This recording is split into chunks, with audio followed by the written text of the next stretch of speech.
Chapter 4. A Senator Corrupt.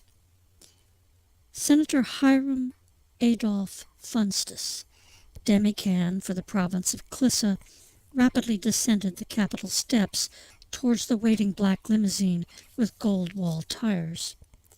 He was moving much faster than his 24-stone body should move, but he was in a hurry, lest the paparazzi or the YouTube media bushwhack him with embarrassing questions about the Penguin affair and the murder of Ashton Kutcher. The senator had little to fear.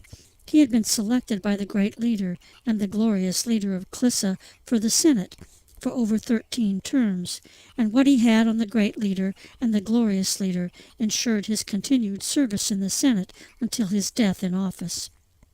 An idea which gave Funstus many sleepless nights and caffeine-charged days.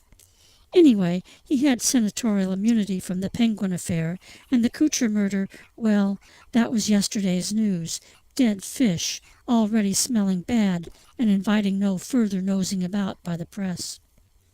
Pausing briefly by the column of winds, the very spot upon which Governor Kentucky Lyndon had been assassinated at the hands of enraged Senate pages over 100 years ago, Funstus took a quick scan of the surroundings. The Memorial Park seemed empty, and the blimp cartel clock tower read 8:62, an odd time, but then again this was Second Life, and all things were possible. Only a smattering of tourists from the provinces had gathered at Possum's hot dog cart at the foot of the staircase. You could tell they were tourists by the bunny ear hats, the T-shirts emblazoned with patriotic curses, and those shorts, those horrible shorts, which accentuated skinny legs and ponderous bums. "There ought to be a law," mumbled the senator under his breath. "Pardon me?" whispered Rupert Murdstone, media mogul, president of Lupine News Corporation, who accompanied his old friend down the stairs. "How many votes do we need for this law?" chuckled Murdstone, who was well known for his media motto, "Fear and banal sells papers." Pulling at his tight suspenders, Funstus did not reply. He wiped his sweaty brow, always conscious of the embarrassing scar on his forehead, enigmatically resembling nothing less than the letters J and O. He took a deep breath, and then another, and raced down the steps towards the waiting car. Murdstone followed close on his heels.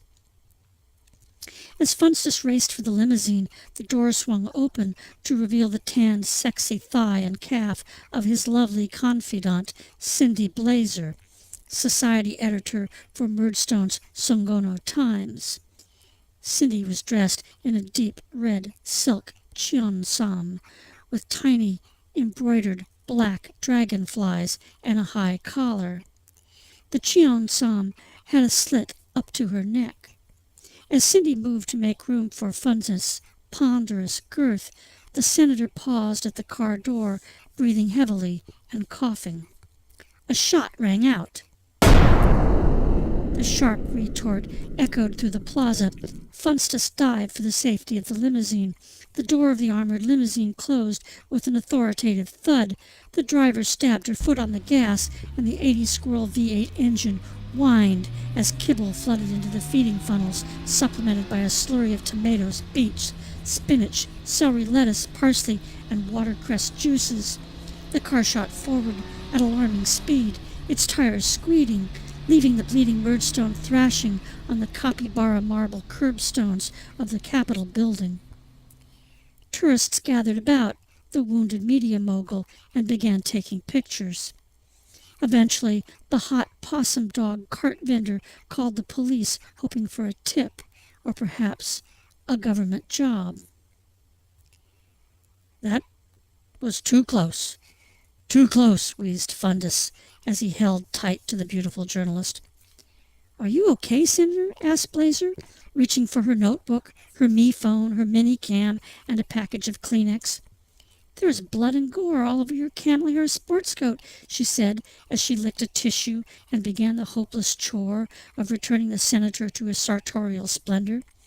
"I'm not sure if dry cleaning will help us at all," said Blazer above the whine of the squirrels and the squeal of the still smoking tires. "Where to?" asked Whitney half Nelson Landfair, the senator's driver and off and on again young lover of the current term.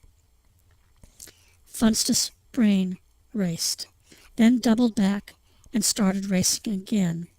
Where was a safe place, he wondered. His residence was unsafe at a time like this. Besides, Mrs. Funstus would object to his tracking in blood and gore on her new steam-cleaned carpets. No, home was not safe. The assassin, or assassins, and there were always more than one, would be watching the house. The Calves' Head Club was out.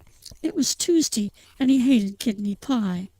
No, he needed some place safe and unpredictable.